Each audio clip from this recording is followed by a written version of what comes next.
My dad asked to borrow my car, then sells it. My ex lied to me about being divorced, so I ruined his reputation, marriage, and job in one blow.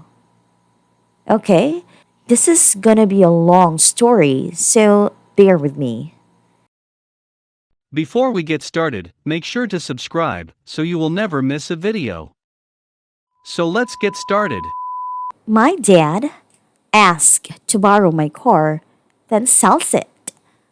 This was a long time ago. I hardly have any contact with that part of the family anymore, but I do still talk to my dad once in a while. My dad needed a car for a while, so I loaned him mine. When I went to get the car back, the back end was smashed in. My dad tells me how he was at a red light and the car was rear ended. Of course, I asked the normal questions about fault and insurance and everything else. He tells me the other guy's insurance company sent him a check for the damages, but it wasn't enough to cover the repairs. A lie. So he didn't have the car repaired. Instead, he spent the money. My dad and I have the same first and last name, but a different middle name. So it's easy to see how he could claim the car was his and have the check written to him. When I told my dad that he should have just let me know about the accident and let me handle the claim, he says, "Why should you get anything? You weren't in an accident. I was." We had an argument about this, but none of my dad's argument was even anywhere close to being valid. He also just wasn't hearing any of what I had to say. I asked my dad to leave the car at his house for a few days and said I would arrange to have it picked up and repaired. A couple of days later, I went to his house, but I didn't see the car, so I thought he wasn't home. When I knocked, he answered. My younger brother was also there, which was surprising because he was supposed to be away at college, which I was helping pay for. But that's another story. I told my dad I was there to pick up the car. He says that was impossible because he sold it. I asked him why he did that. He says, "You seemed so pissed off about the damage. I figured you just want me to go ahead and sell it so you didn't have to deal with that anymore." I was making payments on the car and asked my dad how he could have sold it without a title. He told me he just had a guy fill out a lost title form or something like that. I don't even know the details in it. I told him that I thought that was going to be a problem when the guy tries to register the car and finds out there's a line on a car. My dad says that's the buyer's problem, not mine. When I asked him how much he got for it, he told me he got $3,000. Even with the damage, it was worth closer to $7,000, but definitely no less than $5,000. I asked my dad for the money. He told me he already spent it. That he goes into his rant about how many bills he has and how he's even paying for my brother's college. Not true. Plus, my brother was sitting right there. He dropped out but didn't tell me, even though he kept cashing the checks I sent. I had very little contact with my parents after that, and I think I only actually saw them one time since then, which was around the time I got married. But not at the wedding because they refused to go. None of these was all that surprising, though. I never should have even loaned a car to my dad in the first place.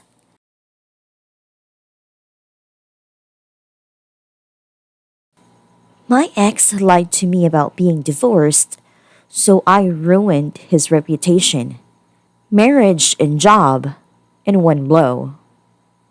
Okay, this is gonna be a long story, so bear with me. When I was naive, 24 years old, met a charming and very smart and way older man. We call him Jake for the story. His sister is Dana and I'm Gina. Now to the story. Jake was 42, recently divorced, or so he told me, and got a kid that he would see the weekends. We meet online through a poetry website where both of us used to write. He was very aloof and stern in his comments, and not very popular on a website because he used to always come off like an arrogant prick. But I really liked his poems regardless of his personality, and that's how it began. I commented on one, and he instantly PM'd back praising my writing and asked me if we could collaborate and do it together. I've already done it 1,000 times with a few friends and people on the site that I respected, so I said sure. So, long story short, we met on Hotmail Messenger. This was nearly 11 years ago, kids. So, no WhatsApp. Although we did chat on FB too, this will come relevant later. Long story short, we instantly connected. He was funny, handsome, and really sweet underneath all his bravado. And his dark sense of humor was right up my alley.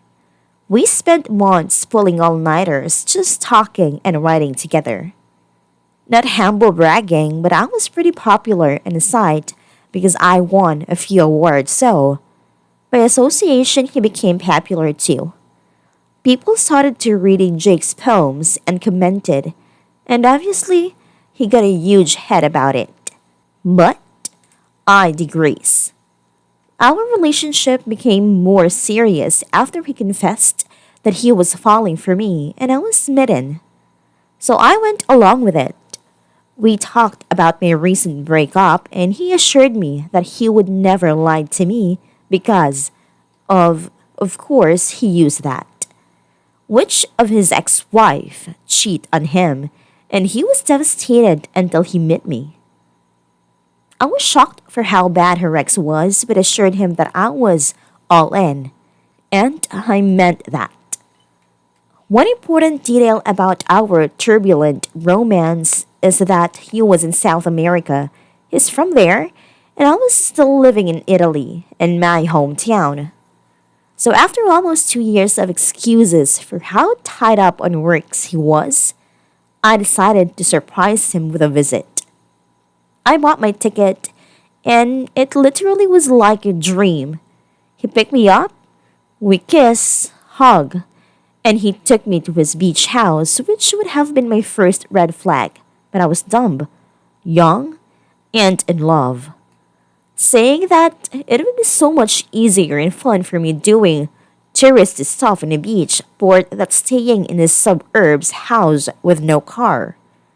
Because I told him in such a short notice that he didn't have the time nor the means to take time off, which again, blatant lie because he was one of the partners of the company.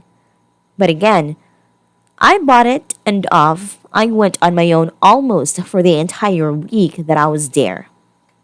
He only spent one night with me and the rest of the week just picked me up from whatever it was that I ended up wandering and we hung out for a few hours, have sex, and then he just drops me off on a house. I know that most of you are thinking, come on, Opie, just get your head out of your arse and realize what a bunch of BS that is.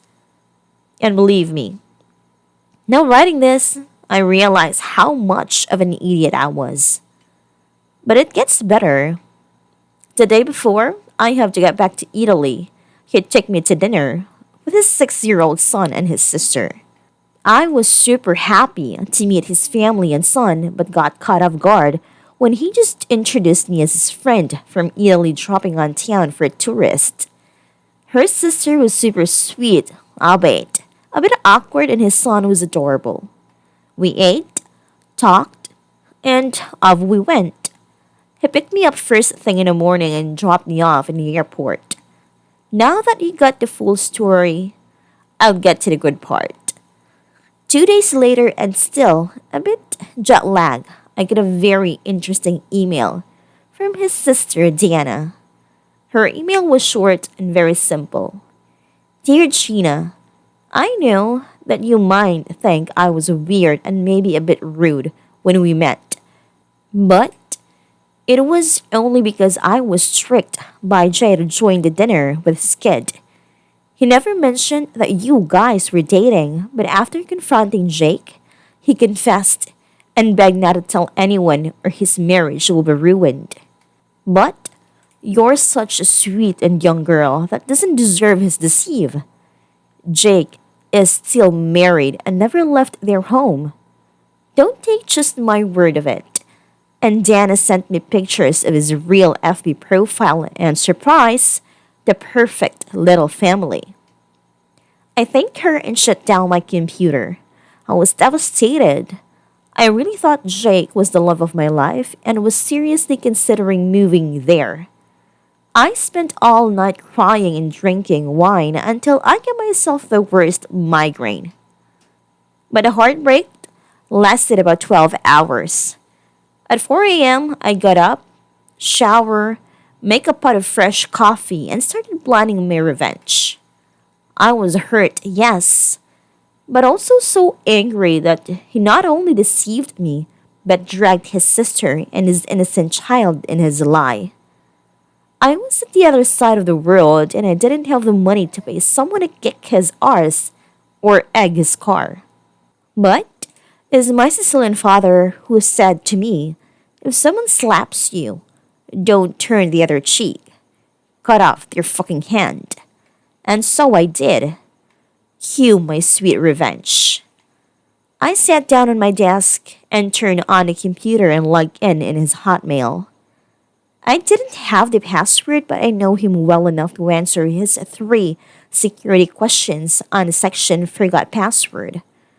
1, 2, 3. Bomb, baby. I'm in, and the hole is shitty. This arrogant piece of human crap was not only dating me, but other two girls. I quickly logged onto his FB too because he had everything linked. The naivety. So I quickly changed all his password. I'm a prick. And I discovered that his personal email was also connected to his work account. I dug through his email for 2 hours. This idiot never erased anything, so he had more than 5,000 emails until I found out something very interesting. The girls he was also seeing in their very hot email exchanges, dick pics included. So, what did I do? You guessed.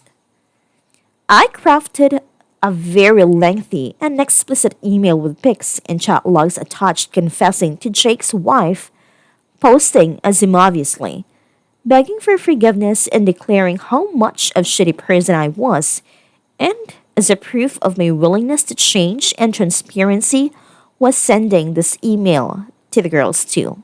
But that I did it only because I was a closeted gay and thought that being a player would help me forget how much I really loved guys. That I was sick of pretending and hoped she could move on and maybe friends. But not only to them, I fucking copied his entire list of contacts, including the CEO and partners of the company he worked. His parents, and they, of course. This email was perfection. All the pictures and chats, myself included, had never exchanged with any other women. I copied myself on the list, obviously, as a countermeasure and moved on to part 2 of my plan. I changed all of his FB and declaring that I was so relieved that people finally knew who was I. The pride flag, his new wall picture, and his profile picture was a photoshopped picture of two guys kissing. I created 5 different accounts and a gay website with all his info, included his phone number, and started to chat with a bunch of guys until out of nowhere, this guy sent me, or better yet, he sent Jake a message.